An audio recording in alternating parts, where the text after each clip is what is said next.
palavra de comando de hoje é do Evangelho de Jesus Cristo, segundo Lucas, capítulo 33 ao 39. Eles disseram a Jesus: os discípulos de João e também os discípulos dos fariseus jejuam com frequência e fazem orações, mas os teus discípulos comem e bebem. Mas Jesus disse: vocês acham que os convidados de um casamento podem fazer jejum enquanto o noivo está com eles? Mas vão chegar dias em que o noivo será tirado do meio deles. Nesses dias, eles vão jejuar. Jesus contou-lhes ainda uma parábola. Ninguém tira retalho de roupa nova para remendar roupa velha. Senão vai rasgar a roupa nova. E o retalho novo não combina com a roupa velha. Ninguém coloca vinho novo em barris velhos, porque de fato o vinho novo arrebenta os barris velhos e se derrama e os barris se perdem. Vinho novo deve ser colocado em barris novos. E ninguém, depois de beber vinho velho, deseja vinho novo, porque diz: o velho é melhor. Palavra da salvação. Glória a vós, Senhor.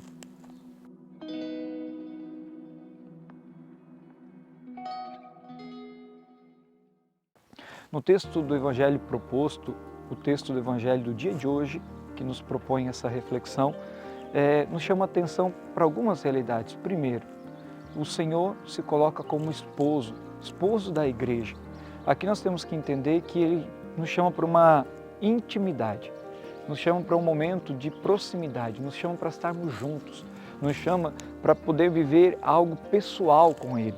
Veja, se torna esposo e esposa quem comunga de uma vida, quem comunga de um projeto, quem comunga de um desejo de algo maior.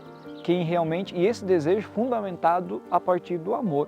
Jesus é o amor feito carne, a palavra de Deus feito carne no meio de nós, que veio para, de uma forma esponsal, de uma união tão profunda conosco, de coração a coração, nos revelar uma intimidade profunda.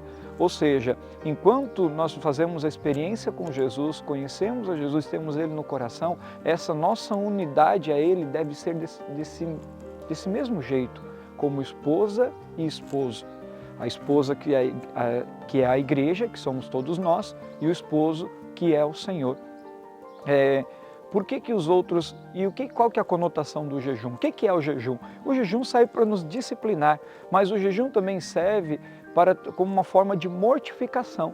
O jejum, como disciplina, ele vem para conter os nossos desejos, para nos educarmos diante dos nossos instintos, para uma melhor observância da nossa fé e uma melhor observância de virtudes, de valores. Enquanto que o jejum, também como mortificação, ele serve para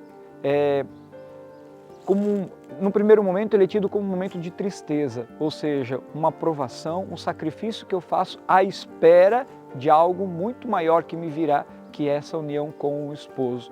Por isso Jesus diz, virão dias que eles vão jejuar, porque eu serei tirado, o esposo será tirado no meio deles. E aí ele já estava dizendo da sua morte, e também, claro, já da ressurreição, que ele não estaria no meio de nós, ou daquilo que ele sofreria. Hoje, podemos associar esse mesmo vínculo, esse mesmo desejo de Deus a partir das nossas experiências de oração. Quando nós somos batizados no Espírito Santo, quando nós recebemos o querigma, o querigma é esse primeiro anúncio, esse primeiro contato com a palavra de Deus, com a presença de Jesus, sentimos com o nosso coração transbordando, parece que a gente anda nas nuvens, parece que a gente toca o céu no dia a dia hoje. Então, veja, essa experiência de estar com o esposo, essa experiência de adoração, essa experiência de unidade pela fé, essa experiência de unidade porque nós conhecemos alguém que é vivo, que é real, que não é só uma ideia que tentaram nos passar, tentaram nos vender, mas porque é alguém vivo e real que a gente experimenta. E, claro, virão momentos de deserto, virão momentos de dificuldade, virão momentos que nós nos questionaremos até sobre a presença do sagrado em nós, mas como tentação. E aí o jejum E aí o momento da mortificação, e aí os inúmeros jejuns da nossa vida.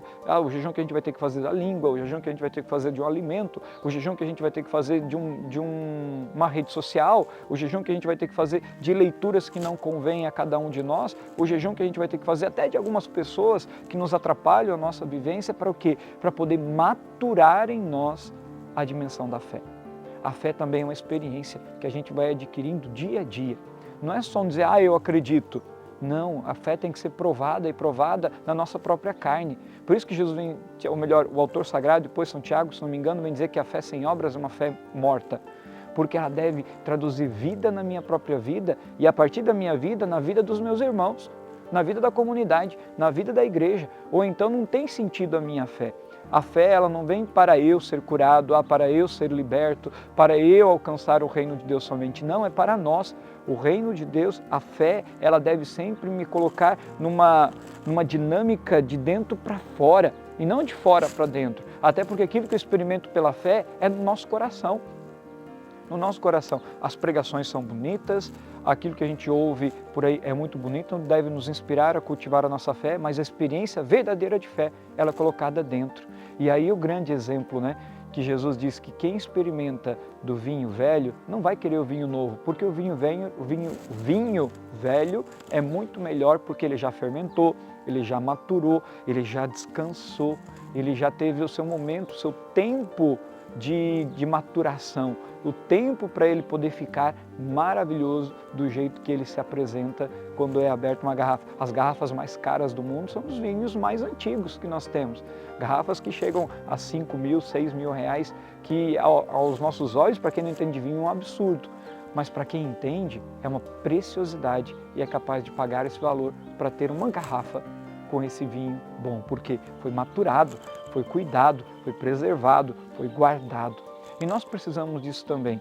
Veja, o vinho, para ser bem maturado, ele precisa ficar escondido, às vezes, precisa ficar em silêncio, paradinho lá, para poder deixar trabalhar dentro dele aquilo que é a fermentação da própria uva, aquilo que é aquilo que acontece para deixar ele saboroso do jeito que é, com as qualidades que ele tem. Nós também precisamos. Nós precisamos da palavra de Deus, nós precisamos do silêncio, nós precisamos nos recolher, nós precisamos da contemplação, mas nós precisamos também das obras e das obras que as nossas mãos externalizam, que é o cuidado dos irmãos. Nós em Betânia acolhemos a dependentes químicos, que para nós são filhos e filhas que, desfigurados por causa da droga, se apresentam a cada um de nós. O próprio Jesus, que desfigurado por causa da droga, se apresenta a cada um de nós para ser acolhidos.